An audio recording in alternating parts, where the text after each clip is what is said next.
আসসালামু আলাইকুম রহমতুল্লাহি বরকাতু। আমরা 27 তারিখে দুটি ডিভাইস লাগিয়েছি এই 52-6 আহমেদনগর। একটু দেখতে এসেছি এখন কি অবস্থায় আছে এবং কিভাবে ইনস্টল করা হয়েছে এটা আমরা দেখাবো। আসসালামু আলাইকুম, কেমন আছেন? আলহামদুলিল্লাহ ভালো আছি। আমার মেশিন কেমন সার্ভিস দিতেছে? আলহামদুলিল্লাহ ভালো। তো এই বাড়িটি একটু পুরানো,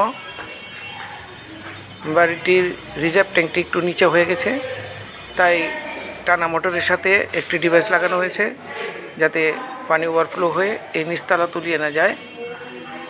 আর উপরে একটি ডিভাইস লাগানো হয়েছে, এটা উপরের ট্যাঙ্ক ওভারফ্লো না হয়। তো আমরা কীভাবে ইনস্টল করেছি এটা দেখব। দুটো পাশাপাশি ইনস্টল করা হয়েছে দুটো মোটরের জন্য। আমরা এই ওয়ারিং শেষ করব। খুব সাবধান। নিচে 6 তালা, টাঙ্কিটি 7 তালা সিঁড়ির উপরে। এই ট্যাঙ্কটি একটু ক্রিটিক্যাল, সিমেন্টের ট্যাঙ্ক, 2 চালা ঘরের মতো, খুবই বিপজ্জনক। চারপাশে কোনো রেলিং নেই।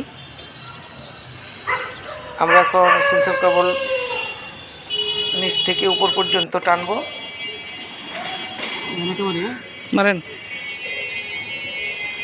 সেন্সর কেবল টানা শেষ হলে আমরা সেন্সর পয়েন্টগুলো লাগিয়ে দিব। তারপর আমাদের এই ডিভাইসটি এখন পর্যন্ত আস্তে আস্তে আস্তে অনেক ডিভাইস লাগানো হয়েছে আলহামদুলিল্লাহ। দেন ওদিক ঘুরে দেন, ওদিক ঘুরেন তারপর ওদিক দেন। হ্যাঁ ঠিক আছে। আমাদের ডিভাইসটি দীর্ঘস্থায়ী, টেকসই, নিরাপদ, বাড়ির পাম্প, পানি এবং বিদ্যুৎ সুরক্ষায় ব্যবহার করে।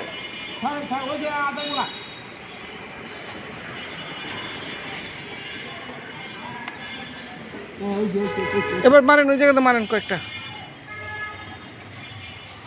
আমাদের সেন্সর কেবল টানা শেষ, আমরা পয়েন্টগুলো এখন লাগাবো। আমরা নিচে গিয়ে পরীক্ষা করব আমাদের ইনস্টল সাকসেসফুলি হয়েছে কিনা।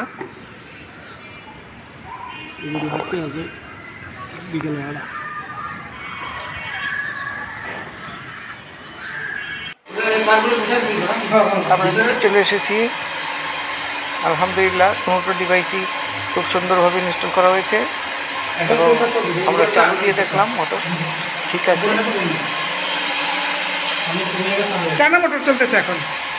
এখন আর ওনার কোনো চিন্তা নেই,